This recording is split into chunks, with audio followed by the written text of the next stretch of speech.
दुनिया की दूसरी बड़ी जमहूरियत और रोशन ख्याल देश भारत की डॉक्टर ममिता जिसे कलकत्ता में भारत के योम आज़ादी यानी 15 अगस्त की रात ड्यूटी से वापसी पर 8-10 अफराद ने इसकी एक डॉक्टर दोस्त की मदद से जश्न आज़ादी के तोहफे के तौर पर इसकी इस तरह जिनसी दरिंदगी का निशाना बनाया कि इब्तदाई तबी रिपोर्ट्स के मुताबिक मकतूला के जिस्म के हर ज़ाहिरी और बातनी अज़ा से ज़िंदगी को मुकम्मल तौर पर निचोड़ लिया गया। मकतूला के मुर्दा जिस्म से हासिल किए गए इंसानी स्पर्म का वजन करीबन 150 ग्राम लिखा गया है, जिससे आप अंदाज़ा कर सकते हैं कि जिनसी तस्कीन हासिल करने वालों ने इसकी बंद सांसों की परवाह किए बगैर इसके सर जिस्म को धक्के मारते रहे।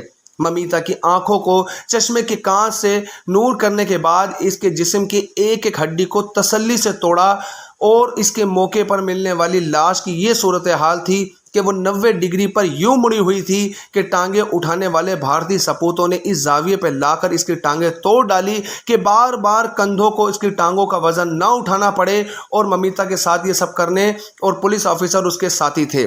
यहाँ मैं पाकिस्तान भर के तमाम सुर्खिली और मोमबत्ती आंटियों की खामोशी और ये कहने पर मजबूर हूँ कि तुम लोग मुनाफिक और मुनाफिक भी भला के, बल्कि मैं ये लिखने पर और ये कहने पर हक बजानिब हूँ कि तुम लोगों की खामोश भारत की तुम्हारा अन्नदाता साबित करने का वादा इशारा है कि जिसके हुक्म पर तुम लोगों को मौसमी हकूक नस्वा समेत दीगर हकूक पर हुल्लड़बाजी करके वतन अजीज़ को बदनाम करने की घिनौनी साजिश करते हो। इस वक्त पर इस बच्ची के साथ जो कुछ हुआ, ये मोमबत्ती माफिया क्यों बाहर नहीं निकल रहा, ये क्यों आवाज़ नहीं उठा रहा कि उसके साथ इतना बड़ा जुल्म किया गया।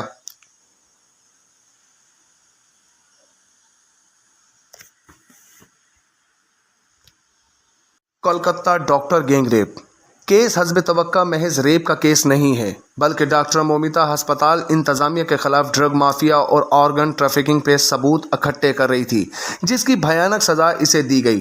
तफसीलात अनीसा सईद। सोर्सेज के मुताबिक इस दरिंदगी में मोमिता की हस्पताल इंटरनल हाउस स्टाफ और कॉलेज के प्रिंसिपल से लेकर वहां के एमएलए तक शामिल निकले, जबकि पुलिस ने इन्हें इस पर कवर देने की भरपूर कोशिश की। मोमिता का कसूर ये था कि इसे वहां मौजूद ऑर्गन ट्रैफिकिंग और ड्रग माफिया का इल्म हो गया था, जिस पर इसने तमाम सबूत इकट्ठे किए और इस सब से बाज ना आने की सूरत में एक्सपोज की धमकी दी। चूँकि इस हमाम में सभी नंगे थे, क्या अस्पताल इंतज़ामिया, क्या प्रिंसिपल, क्या सियासतदान और क्या पुलिस, सबको हिस्सा मिलता था, तो इन्हें इसे रोकने की कोशिश की, मगर नाकाम हुए तो इसे इबरत का निशान बनाने का सोचा ताकि आइंदा कोई इनके खिलाफ जाने की हिम्मत ना कर सके। इस सिलसिले में बड़ी महारत से प्लान तरतीब दिया गया और 14 अगस्त की रात एक एहतजाज की आड़ लेकर पुलिस की मदद से एमएलए और बाकी माफिया के हायर किए हुए गुंडे आरजकर में घुसे और तोड़ फोड़ की आड़ में तमाम सबूत तबाह किए। इसके बाद बस अब जिंदा सबूत बचा था जिसे ठिकाना लगाया जाना बाकी था। और फिर मोमिता की बारी आई और इस करप्ट सिस्टम और माफिया के खिलाफ हिम्मत करने के जुर्म में सज़ा शुरू हुई। इस सब में दर्दनाक तरीन लम्हा तब आया जब मोमिता को घेरा हुआ और इसका हाथ पकड़कर इन दरिंदों के आगे डालने वालों में इसके साथी इंटरनल शामिल थी। जी हाँ, शामिल थी। और इस दरिंदगी में बराह रास्त एमएलए सबदीप सिन्हा का बेटा अपने साथियों समेत शामिल था, जिन्हें बचाने के लिए पूरी कवर स्टोरी तैयार की गई। और इसमें सबसे पहले प्रिंसिपल ने मोमिता की मौत को खुदकुशी डिक्लेयर करते हुए अपना पार्ट अदा किया और नाकाम होने पर बाकी का पार्ट पुलिस ने संभाल लिया और संजय राय नामी इसके गोट को न सिर्फ फ़ौरन गिरफ्तार किया बल्कि इससे इकबाल जुर्म भी करवा लिया। अगर ये कोई आम से तरीके से कत्ल होता तो शायद स्टोरी चल जाती, मगर इन जालिमों के पाप का घड़ा यूं ही भरा जाना था। इस इंसानियत सो जुल्म पे ज़मीन और आसमान हिल गए और वो सब कुछ सामने आ गया जिसके लिए मोमिता ने अपनी जान दांव पर लगा दी थी। मगर सवाल ये है कि इंसाफ कौन करेगा? वो सिस्टम जिसमें हर तबके का फ़र्द शामिल रहा। इस इंसानियत सोज वाक़े को अंजाम देने और कवर करने की कोशिश में शायद इंसाफ के लिए इस खित्ते में किसी ऐसे तवाकुन इनकलाब की ज़रूरत है जो इस सारे गंद को अपने साथ बहा कर ले जाए।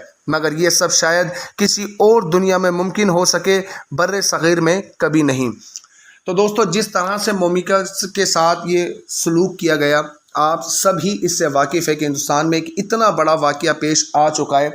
आखिर उसका जुर्म क्या था? या कोई भी अगर जुर्म करता है या गंदगी फैलाता है, उसे रोकने की कोशिश की जाए तो यहाँ पर ताकतवर माफिया उसे रास्ते से ही हटा देता है।